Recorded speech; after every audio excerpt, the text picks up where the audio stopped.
এবার হাঙরের আক্রমণে এক ইসরায়েলের মৃত্যু ঘিরে নেট দুনিয়ায় চলছে তুমুল আলোচনা। প্রাণঘাতী হামলার ভিডিও ভাইরাল হয়েছে সোশ্যাল মিডিয়ায়। ফিলিস্তিনি পন্থীদের কেউ কেউ হিরোর ভূমিকায় দেখছে সামুদ্রিক প্রাণীটিকে। আল কাশেম শার্ক কিংবা আবু শার্ক ফোর্সেসের সদস্য এমন নানা উপাধিও দিচ্ছে। শেয়ার করা হচ্ছে হাঙরের কেফিয়া পরিহিত এডিটেড ছবি।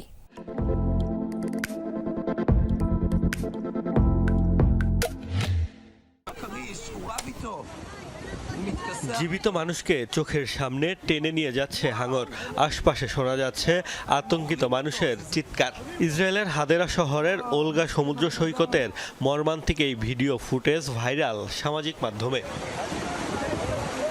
হাঙরের আক্রমণে নিখোঁজের প্রায় 24 ঘন্টা পর উদ্ধার করা হয় ওই ব্যক্তির মরদেহ। ঘটনার পরপরই নিরাপত্তার স্বার্থে বন্ধ করে দেয়া হয় সৈকত। ওই সাগর তীরে প্রায় মানুষের পাশাপাশি হাঙরের বিচরণ দেখা যায়। তবে এমন প্রাণঘাতী হামলা বিরল। বিভিন্ন গণমাধ্যমের তথ্য, অঞ্চলটিতে এখন পর্যন্ত হাঙরের আক্রমণের ঘটনা হয়েছে মাত্র 3 বার। ইসরায়েল প্রতিষ্ঠার পর এই প্রাণীর কারণে কারো মৃত্যুর ঘটনা হয়নি। সবশেষ প্রাণঘাতী আক্রমণের ঘটনা 1940 সালের। ইসরায়েলের উপকূলে হাঙরের এই আকস্মিক হিংস্র আচরণ সামাজিক মাধ্যমে বেশ আলোচনার জন্ম দিয়েছে। গাজা যুদ্ধের প্রসঙ্গ টেনে ফিলিস্তিনপন্থীদের অনেকেই শার্কটিকে হামাসের সশস্ত্র শাখা কাশেম ব্রিগেডের সদস্য আখ্যা দিচ্ছেন। কেউ আবার প্রাণীটিকে বলছে আবু শার্ক ফোর্সের সদস্য। পাশাপাশি দেদারসে শেয়ার চলছে এডিটেড ছবি। কোনোটিতে শার্কের গায়ে পরানো হয়েছে কেফিয়া, কোনোটির মাথায় আবার হামাসের পতাকা।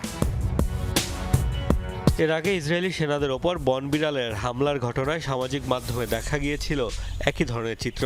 বলা হচ্ছে, গাজায় লাগাতার আগ্রাসনের জেরে ক্রমেই বিশ্বজুড়ে ইসরায়েলের প্রতি ক্ষোভ বাড়ছে মানুষের। এমন সব ঘটনার মধ্য দিয়েও যার বহিঃপ্রকাশ দেখা যাচ্ছে সোশ্যাল মিডিয়ায়। যদিও বেসামরিক নাগরিকের প্রাণহানিতে বিদ্রুপাত্মক পোস্টের সমালোচনা করছে ইসরায়েলিরা। মোস্তফা মাহমুদ, যমুনা নিউজ।